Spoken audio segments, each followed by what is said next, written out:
It's interesting to me that I don't find this question asked more by my students, especially those that are undecided or not sure of their major.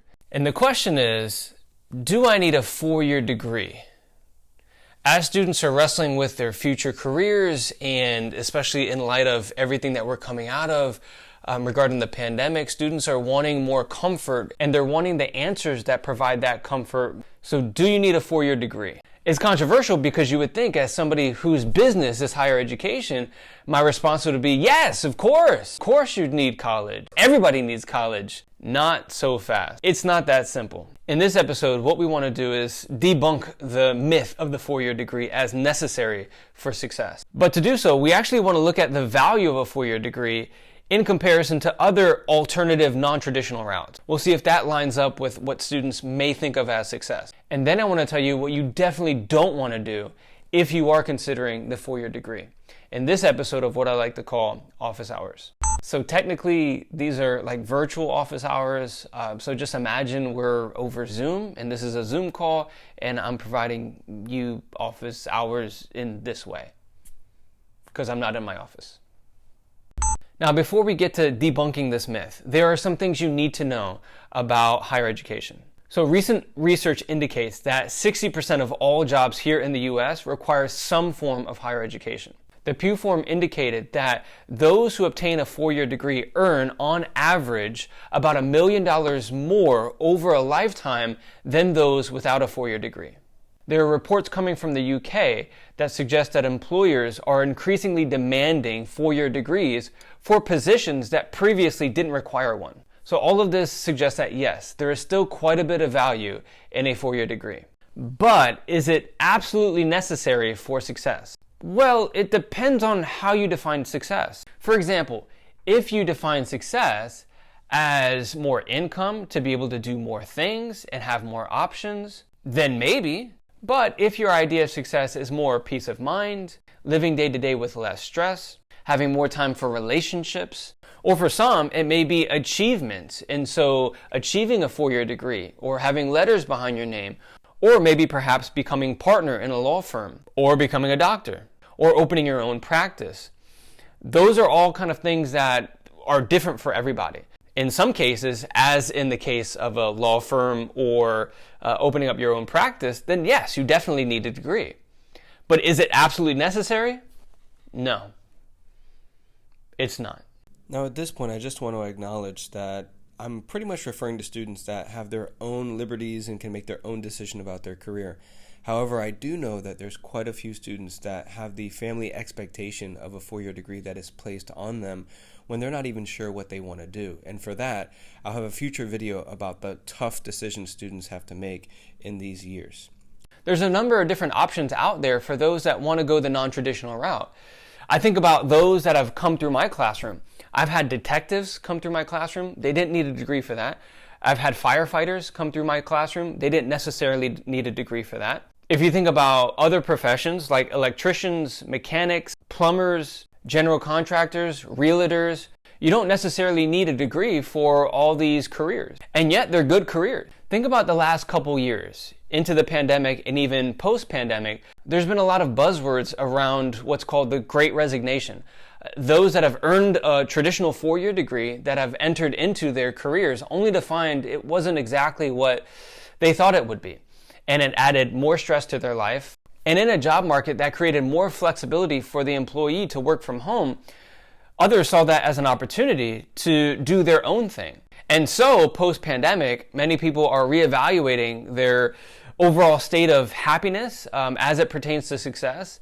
And many of them left their job in order to do something else, something altogether different from what their degree was called for. And so, no, you definitely don't need a 4-year degree to be successful. Now, for comparison's sake, let's look at a doctor and a plumber. For the doctor will take 4 years towards their bachelor and then take another 3-4 years in med school, followed by another 4 years in residency. And so the average age of starting out as a doctor here in the US is roughly around the age of 30. Now let's take a plumber.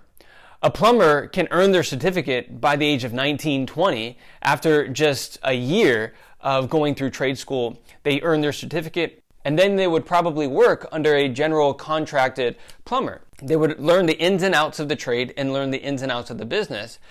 And over the next few years, they are working under that master plumber. But in addition, they're also taking the weekends out to do side jobs for family, friends, relatives, those that are close to them. During their mid-20s, imagine this, the plumber then has a bunch of networks that he or she can tap into. And maybe at 26 or 27, that plumber starts to branch out and do their own work and start their own business. They file their own LLC and they become their own business person. They become their own master plumber. By the time they're about 30, which is around the age a doctor starts, they will have, if they tap into their networks and they're able to branch out, do some marketing, they're able to have a successful business by the time they're 30, earning a six-figure income, which is what the doctor is earning. Now, again, it takes a lot of hard work and tapping into those networks and maybe a little bit of luck, but certainly we see that it's possible to live successfully going the non-traditional route. Now, here's something that I always wonder. With these myths, and if we take the 4-year degree as an example, who benefits from the cultural myths that we tell ourselves? Well, according to what I've just laid out, it's neither the students nor the employers. As we see, the employers are losing more of their workforce in light of the Great Resignation. And students are finding that the 4-year degree isn't always what it's cracked up to be. And so who benefits? So the only ones left to benefit off of this cultural myth are the institutions themselves and the banks that hand out these student loans. Sallie Mae. If you think about the $1.6 trillion in federal student loan debt that America is currently in, and the fact that it is very much a crisis, we look at these cultural myths and see maybe it's not all that it's cracked up to be. Obviously, there's quite a bit of value in the 4-year degree, but not to the extent of going into so much debt that it's putting your future financial well-being in jeopardy. So if you are considering the traditional 4-year route to get your degree, here's what I would caution you against. Do not, I repeat, do not get into boatloads of debt to earn a degree.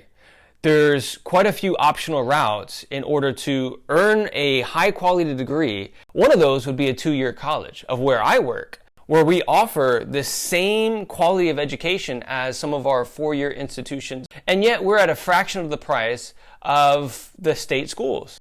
What you could do is take 2 years of a community college. While you're there, you do as best you can in all of those classes, utilizing all the resources that the college has to provide, joining internships where you can, joining into some of the school forums, being a part of student life, and being actively involved in your campus. And then you transition into your 4-year institution, having already earned an associate's degree in whatever field, and having some college readiness under you without going into boatloads of debt. Now, this goes without saying, but I don't think anybody should be going into 6-figure debt unless you're trying to become a doctor or a lawyer in one of the most prestigious institutions that our country has to offer. And it definitely doesn't make sense under any circumstance to go into boatloads of debt for a degree that doesn't matter. At no point does it make sense to get into 6-figure debt earning a philosophy degree at an institution like Boston College. Again, here, I have nothing against those that want to study philosophy. I myself love to read philosophy. However, I do want to caution against earning a philosophy degree and incurring so much debt that it won't ensure the payback that the degree will cost. The only way that that will work is if you're already well published or you plan to be published in the future. Otherwise, it just isn't practical in this day and age. And so whatever route that you take, understand that there are different varying levels of success. And success is very subjective. It really depends on however you define success. You can go the traditional route and get the 4-year degree. And again, there's quite a bit of value in that. But we've also seen that there's quite a few ways to live the comfortable life without the 4-year degree. In all cases, it would take hard work and some persistence to carry through with whatever your goals are. I'm interested to hear what your thoughts are on the 4-year degree as a myth. Go ahead and drop a comment in the comment section below. And if you found value in this video, I appreciate it if you would like and subscribe. It would help us to get more content out to more people. Thank you for watching, and we'll see you next time.